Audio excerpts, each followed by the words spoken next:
My name is Marissa Gerber and I'm a reporter for the Los Angeles Times.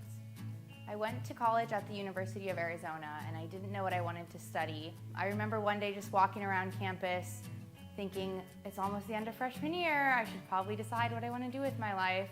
And I kind of out of nowhere thought, well, I like people, I like writing, so maybe I'll try journalism. So I took my first journalism class and I was like, what? This is a job? Yes, I want to do it. I think my first job as a journalist was while I was a student at University of Arizona. I was an intern at the Arizona Daily Star, which is the newspaper in Tucson, and I was the immigration intern, so I covered stories along the border mainly. After I was an intern, I interned a couple other places during school, so I worked for the New York Times Phoenix Bureau and a few other places, and then after I graduated, I worked at a small paper in Orange County, and then worked at my hometown paper for a few months, and then started working at the Los Angeles Times. An average day at the LA Times for me, I'm a criminal courts reporter, so most mornings I'll wake up, go over to the criminal courts building and sit in on a trial or a pretrial hearing in a case, so I cover like serial killer cases or homicide cases, sometimes celebrity things, but I also spend time with victims of crimes and their families and do stories about the people behind the crimes too.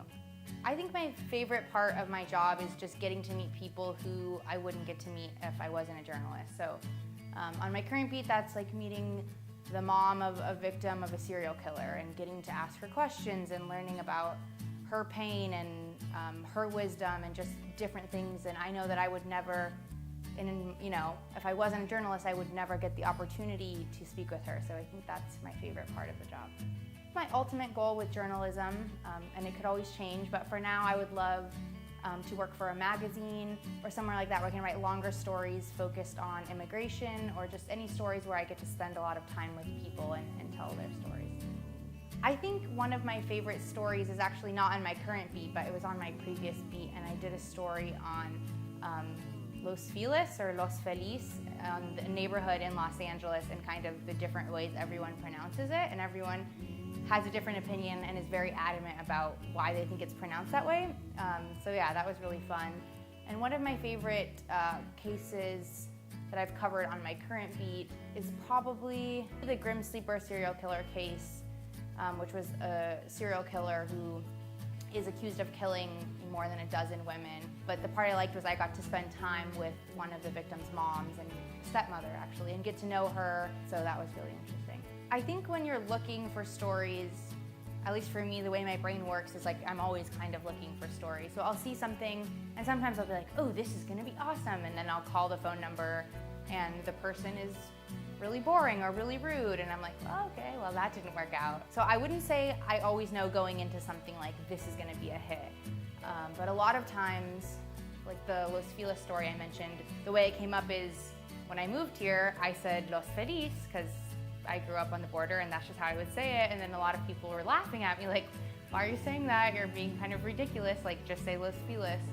And then I was talking with a friend of mine named Frank, and we were just in a discussion about pronunciation and how LA has a lot of Spanish names and then people pronounce them in crazy ways. As we talked about it with more people, everyone was like, oh, that's so interesting. And so usually when I hear something a few places, then something sinks and I'm like, maybe there's something there. And I always just go by things that I find interesting. So stories that I would want to read or people who I would want to know more about. I just try to dig deeper at that and tell a more complete story. There's a story I did when I worked at a paper in Orange County called the OC Weekly.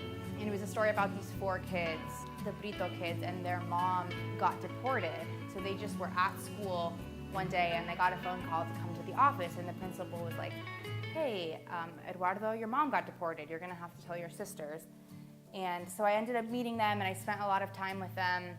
And one day they were going on a road trip to Mexico to like see their mom for the first time in several months. So I asked them if I could go with them. So we like met at a random McDonald's in Tijuana, and they just were like all hugging each other and crying. And I just felt really lucky that I got to be there for that, and also that they shared like so much of their life with me. And I actually just found out a couple of months ago that their mom got a visa to come back, and they like read my story into the record during the immigration hearing. So days like that, you're like, yes, my job actually has a purpose.